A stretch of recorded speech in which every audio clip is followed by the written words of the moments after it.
Bismillahirrahmanirrahim. Assalamualaikum warahmatullahi wabarakatuh. Alhamdulillahi rabbil alamin. Wassalatu wassalamu ala rasulillah wa ala alihi wa ashabihi wa man tabi'ahum bi ihsanin ila yaumiddin. Amma ba'd. Ikhwati rahimani wa rahimakumullah. Marilah kita lanjutkan pembahasan pada bab 2 bagian ketiga, yaitu tentang pemerintahan Hassan bin Tuban dan pembunuhan saudaranya Amr atasnya. Tatkala anaknya yang bernama Hassan bin Tuban, As'ad Abi Karib berkuasa, dia berangkat bersama dengan penduduk Yaman dengan maksud untuk menguasai tanah Arab dan Persia. Tatkala mereka berada di sebagian negeri Irak, Ibrahim bin Hisham berkata, tempatnya di Bahrain, sebagaimana dikatakan kepada saya oleh sebagian ahli ilmu. Orang-orang Himyar itu tidak suka untuk melanjutkan perjalanan bersamanya, dan mereka mengingatkan untuk kembali lagi ke negeri Yaman dan menemui penduduknya kembali. Maka mereka pun berkata kepada saudara Hassan yang bernama Amr yang saat itu bersama dengannya. Mereka berkata, bunuhlah saudaramu Hassan dan akan mengangkatmu sebagai raja kami, dan kau kembali ke negeri kami. Amr pun merespon ajakan mereka. Lalu mereka sepakat untuk melakukan rencana tersebut, kecuali seorang yang bernama Dzu Ru'ain al-Himyari, di mana dia melarang Amr untuk melakukan rencana jahat tersebut. Namun Amr tidak menerima nasihatnya. Maka berkata Dzu Ru'ain al-Himyari, ketahuilah wahai orang yang membeli begadang malam dengan tidur, bahagialah orang yang senantiasa bermalam dengan mata tenang. Adapun orang-orang Himyar, mereka ingkar dan khianat. Semoga Tuhan mengampuni Dzu Ru'ain. Kemudian dia menuliskannya di atas cari kertas dan memberikan stempel. Lalu dia memberikannya kepada Amr seraya berkata, simpanlah surat ini dariku bersamamu. Maka Amr pun melakukan apa yang dia katakan. Kemudian dia membunuh saudaranya Hassan. Lalu dia pun pulang ke Yaman bersama dengan orang-orang yang bersamanya. Maka berkatalah salah seorang Himyar, tak tegalah mata yang melihat orang seperti Hassan terbunuh di negeri generasi yang lalu.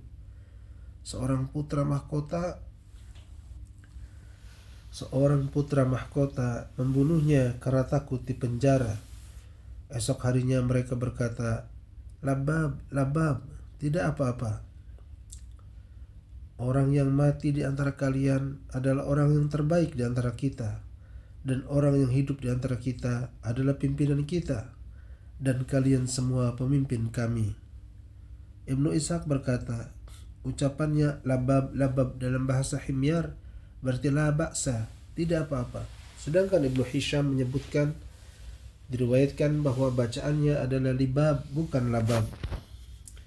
Ibnu Ishaq berkata, tatkala Amr bin Tuban memasuki Yaman, maka dia menderita insomnia sehingga dia tidak bisa memicingkan matanya sedikit pun. Tatkala penyakit itu demikian memberatkannya, maka dia menanyakan para dokter, dukun dan tukang ramal, apa sebenarnya yang menimpa dirinya. Maka berkatalah seseorang di antara mereka, demi Allah, sesungguhnya tidaklah ada seorang yang membunuh saudaranya atau keluarga dekatnya karena benci sebagaimana yang engkau telah lakukan terhadap saudaramu, kecuali dia akan menderita penyakit tidak bisa tidur, dan dia akan ditimpa penyakit insomnia. Tatkala ungkapan itu dikatakan padanya, maka dia pun membunuh semua orang yang menyuruhnya untuk membunuh saudaranya Hassan. Mereka berdiri dari para pemuka dan pembesar Yaman hingga suatu saat tiba waktunya giliran Dzurru'ain, maka berkatalah Dzurru'ain padanya, saya punya alasan yang meringankan saya. Amr berkata, apa itu? Dzurru'ain berkata, surat yang dulu aku berikan padamu. Maka dia pun mengeluarkan surat itu. Ternyata dia dapatkan 2 bait syair, dan dia pun meninggalkan Dzurru'ain pergi. Dan dia berpendapat bahwa orang itu telah memberinya nasihat. Setelah Amr meninggal kerajaan Yaman, kerajaan Yaman menjadi kacau balau dan mereka terpecah menjadi sekian banyak kelompok.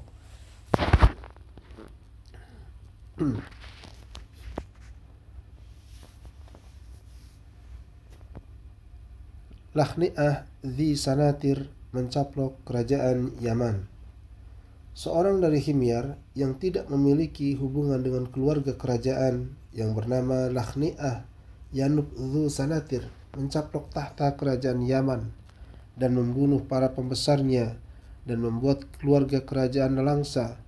Maka seorang Himyar berkata kepada Lakhni'ah dalam sebuah syair, Himyar telah bunuh anak-anak dan mengusir putri-putrinya, melakukan pekerjaan yang melakukan dengan tangan mereka sendiri, menghancurkan dunianya dengan kekejian mimpi-mimpinya, sedangkan yang lenyap dari dunia adalah lebih banyak. Demikianlah kurun itu telah berlaku kezaliman dan kekejian, sehingga kejahatan bertumpuk dan dikumpulkan. Lakhni'ah adalah seorang lelaki fasik yang gemar melakukan perbuatan homoseksual. Dia seringkali meminta anak-anak muda keturunan raja untuk datang ke istananya, lalu dia melakukan hubungan homoseksual dengan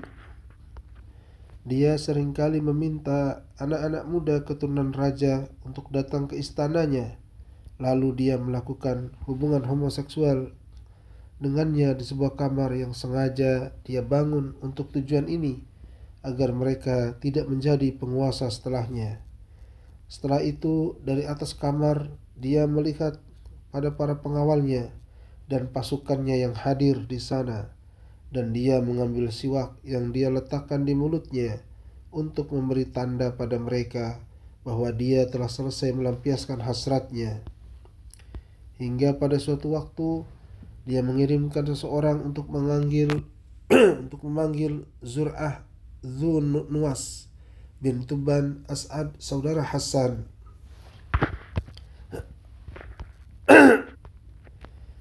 Saat Hasan dibunuh, dia masih anak-anak.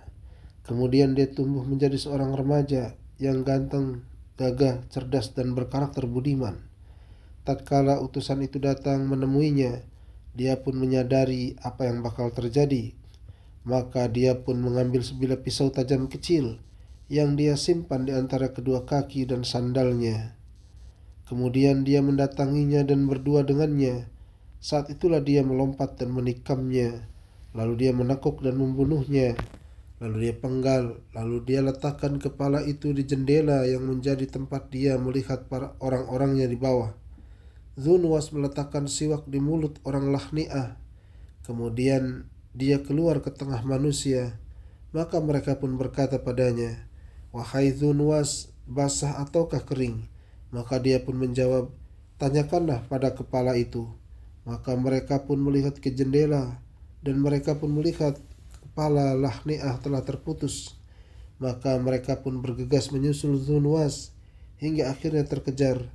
Mereka pun berkata, tidak selayaknya ada orang yang menjadi raja atas kami, karena engkau telah membebaskan kami dari orang yang sangat bejat ini.